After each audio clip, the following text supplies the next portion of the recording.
ഇത് നമ്മുടെ എൽ ജിയുടെ CRT TV ആണ്. ഇതിൻ്റെ സൗണ്ട് പ്രോബ്ലമാണ് ഇപ്പോൾ ഉള്ളത്.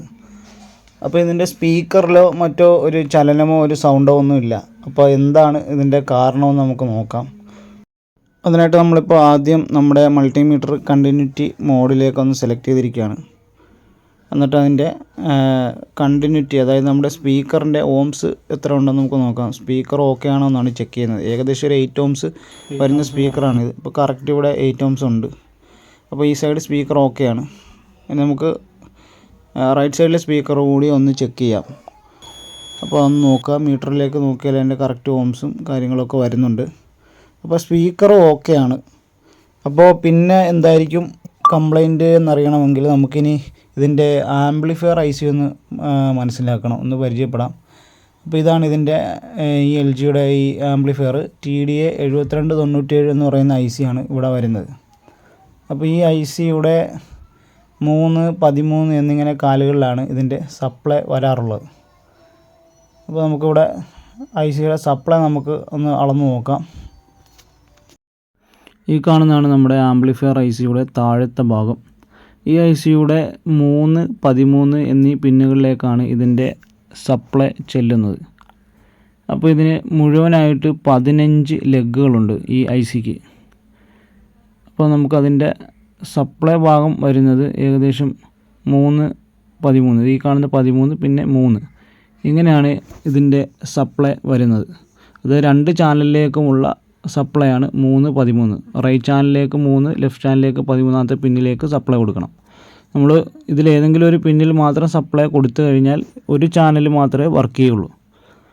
അപ്പം നമുക്കിതിൻ്റെ സപ്ലൈ ഒന്ന് അളക്കണം. ഏകദേശം ഒരു 10-16 വോൾട്ട് അടുത്ത് ഇതിന് സപ്ലൈ നമുക്ക് കാണാൻ സാധിക്കുന്നതാണ്.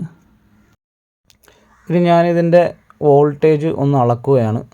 ഈ പറയുന്ന നമുക്ക് ആദ്യത്തെ ചാനലിലേക്ക് നമുക്കൊന്ന് കൊടുത്തു നോക്കാം. അതായത് ആദ്യത്തെ ചാനലിലെ സപ്ലൈ ലൈൻ 3ാമത്തെ പിന്ന്, പിന്നെ 13ാമത്തെ പിന്ന് നെക്സ്റ്റ് ചാനലിൽ സപ്ലൈ. ഇവിടെ എങ്ങും ഈ സപ്ലൈ വരുന്നില്ല ആംപ്ലിഫയറിൻ്റെ. അപ്പോൾ നമുക്ക് അതിൻ്റെ സർക്യൂട്ട് ഒന്ന് ട്രേസ് ചെയ്ത് പോവുക. ആ വോൾട്ട് വരുന്ന ഭാഗം, ആ സപ്ലൈ വരുന്ന ലൈൻ ഇവിടത്തേക്കാണ് വരുന്നത്. അതായത് ഇവിടെ ഒരു ഇൻഡക്ടർ ഉണ്ട്. അപ്പോൾ ഈ ഇൻഡക്ടറിലേക്കാണ് ഇതിൻ്റെ സർക്യൂട്ട് വരുന്നത്. അപ്പോൾ ഇൻഡക്ടറിൻ്റെ ഇപ്പുറത്തെ ഭാഗത്ത് നമുക്ക് സപ്ലൈ കാണാൻ സാധിക്കുന്നില്ല. ഇൻഡക്ടറിൻ്റെ മറ്റേ ലെഗിൽ ഇതിൻ്റെ സപ്ലൈ ഒരു 10-20 വോൾട്ട് അടുത്തോളം കാണിക്കുന്നുണ്ട്. അപ്പോൾ 20 വോൾട്ടോളം അവിടെ വരുന്നുണ്ടെങ്കിൽ ഇതിന് സപ്ലൈ കുറച്ച് കൂടുതലായിട്ടാണ് കാണിക്കുന്നത്. അപ്പോൾ ഇത് IC ലോഡാകുന്നില്ല എന്നുള്ളതാണ് അതിൻ്റെ ഒരു തെളിവ്. അതായത് 10-16 വോൾട്ട് അടുത്തോളം ലോഡ് ചെയ്ത് കഴിയുമ്പോൾ ICയിൽ നമുക്ക് വോൾട്ടേജ് കാണിക്കുന്നതാണ്. 14-16 അടുത്ത വോൾട്ട് അവിടെ കാണിക്കുന്നതാണ്. 20 വരുന്നുണ്ടെങ്കിൽ ഇവിടെ ആ IC ലോഡ് ചെയ്യുന്നില്ല. അപ്പോൾ ഇൻഡക്ടർ ഓപ്പണായി പോയിട്ടുണ്ട്. ഇൻഡക്ടറിൻ്റെ ഒരു ലെഗിൽ, അതായത് അപ്പുറത്തെ ഭാഗത്ത് ലെഗിൽ സപ്ലൈ ഉണ്ട്, ഇപ്പുറത്തെ ഭാഗത്തില്ല. അപ്പോൾ ഇൻഡക്ടർ ഓപ്പണാണ്. അപ്പോൾ നമ്മൾ ഇൻഡക്ടർ ഒന്ന് ചെക്ക് ചെയ്യണം. അതിനായിട്ട് ഞാനിവിടെ കണ്ടിന്യൂറ്റി മോഡിലേക്കൊന്ന് സെലക്ട് ചെയ്തിരിക്കുകയാണ്. അപ്പോൾ ഏകദേശം ഒരു 10 UH വാല്യൂ വരുന്ന ഒരു ഇൻഡക്ടറാണിത്.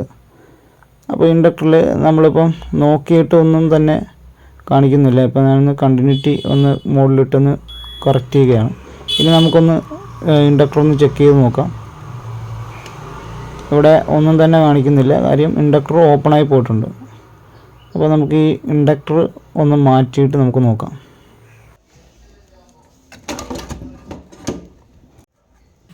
ഇനി ഞാൻ ഇവിടുന്ന് പയ്യെ ഈ ഇൻഡക്ടർ ഇവിടുന്ന് ഊരിയെടുക്കുകയാണ്.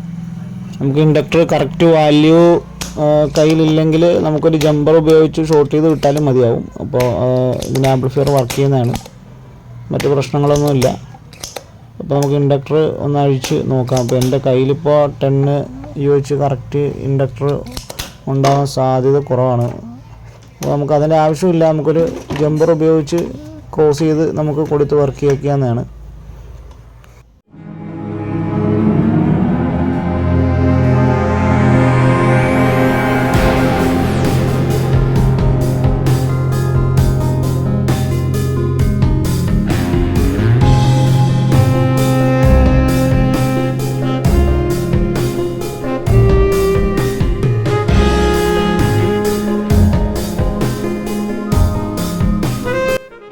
ഞാനിപ്പോൾ ഇവിടെ ഒരു ജമ്പർ ഉപയോഗിച്ച് അത് സർക്യൂട്ടൊന്ന് ഫില്ല് ചെയ്യാൻ പോവാണ്.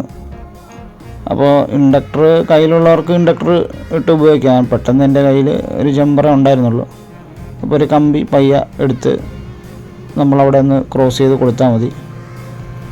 ഇൻഡക്ടറിൻ്റെ സ്ഥാനത്ത് ഒരു കമ്പി വളച്ച് നമ്മളൊന്ന് ഒരു ചെറിയൊരു ഫ്യൂസബിളായിട്ടുള്ള എന്തെങ്കിലും ഒരു ചെറിയൊരു നാര് പോലുള്ള കമ്പികളെ ഇടാവുള്ളൂ. അപ്പോൾ എന്തെങ്കിലും ഷോർട്ട് ഉണ്ടെങ്കിൽ തന്നെയും ഇത് പൊട്ടി പോകുന്നതായിരിക്കും IC-യിൽ. പിന്നെ മറ്റൊരു കാര്യം പറയാനുള്ളത്, എപ്പോഴും ഇതുപോലെ ഒരു നിസ്സാര കംപ്ലൈൻ്റ് ആയിരിക്കണമെന്നില്ല. ഇതിൻ്റെ ഓഡിയോ IC പോയാലോ അതുപോലെ തന്നെ ഇതിൻ്റെ ഓഡിയോ പ്രോസസ്സർ പോയാലോ സിസ്റ്റം കൺട്രോളർ IC കംപ്ലൈൻ്റ് ആയാലോ മ്യൂട്ടിങ് പ്രോബ്ലമൊക്കെ വന്നാലോ ഇതുപോലെ സൗണ്ട് ഇല്ലാതെ വരും. അപ്പോൾ അതൊക്കെ നമുക്ക് നമ്മുടെ കംപ്ലൈൻറ്റുകൾ വരുന്നതനുസരിച്ച് നമുക്ക് നമ്മുടെ ചാനലിലൂടെ പരിചയപ്പെടാം.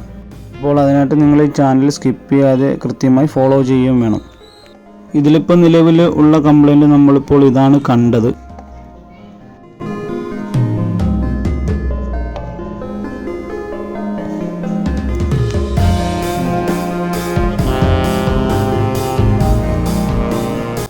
അപ്പോൾ നമ്മൾ കമ്പി ഉപയോഗിച്ച് ഒന്ന് ക്രോസ് ചെയ്ത് കൊടുത്തു കഴിഞ്ഞു. ഇനി നമുക്ക് ഇതിൻ്റെ സപ്ലൈ നോക്കാം. അതിനപ്പോൾ DC ഒരു 200ലേക്ക് അതിനോട് സെറ്റ് ചെയ്ത് വെച്ചിട്ടുണ്ട്. ഇനി നമുക്ക് ഇതിൻ്റെ വോൾട്ടേജ് ഒന്ന് അളന്ന് നോക്കാം. ഇപ്പോൾ ഇൻഡക്ടർ കിടന്ന ഭാഗത്ത് അതിൻ്റെ ഇപ്പുറത്തെ സൈഡിൽ 16 വോൾട്ട് ഇപ്പോൾ കറക്റ്റ് വരുന്നുണ്ട്. ഇപ്പോൾ വോൾട്ടേജ് കറക്റ്റായിട്ടുണ്ട്. 20 അല്ല 16.5 വോൾട്ടാണ് ഇപ്പോൾ ഇവിടെ വന്നിരിക്കുന്നത്. ഇനി നമുക്കിതിൻ്റെ IC-യുടെ ഭാഗത്ത് നോക്കാം. IC-യുടെ 3ാമത്തെ പിന്നിലും 16.5 വോൾട്ട് ഇപ്പോൾ വരുന്നുണ്ട്. ഇനി നമുക്ക് 13ാമത്തെ പിന്നിലും നോക്കിയാൽ ഈ വോൾട്ടേജ് തന്നെയായിരിക്കും വരുന്നത്. ഇപ്പോൾ കറക്റ്റ് 13ാമത്തെ പിന്നിലും ഇപ്പോൾ ഈ വോൾട്ടേജ് വന്നിട്ടുണ്ട്. അപ്പോൾ ഈ കംപ്ലൈൻറ്റ് റെഡി ആയിട്ടുണ്ട്. ഇനി നമുക്കിതെല്ലാം ഒന്ന് റീസെറ്റ് ചെയ്ത് ബോർഡെല്ലാം ഒന്ന് ഫിറ്റ് ചെയ്ത് വെച്ചതിന് ശേഷം ഒന്ന് നമുക്ക് വർക്ക് ചെയ്ത് നോക്കാം. ഇച്ചിരി പഴക്കമുള്ള കിറ്റാണ്.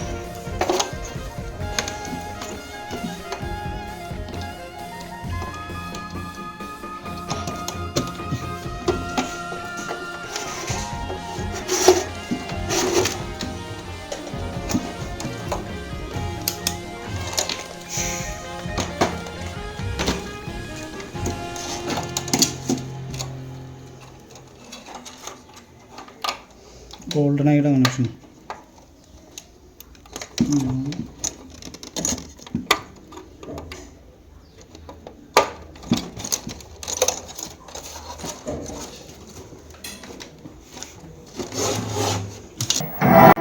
അപ്പോൾ ഓക്കെ, ഇത് റെഡി ആയിട്ടുണ്ട്. ഇതിൻ്റെ സൗണ്ടും കാര്യങ്ങളൊക്കെ വന്നിട്ടുണ്ട്.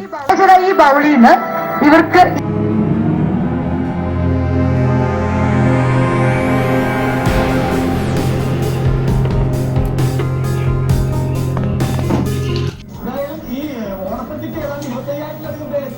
സംഘാടകർ കണക്ക് കൂട്ടിയിട്ടുള്ളത്. എത്ര പേരെത്തിയാലും അവസാനം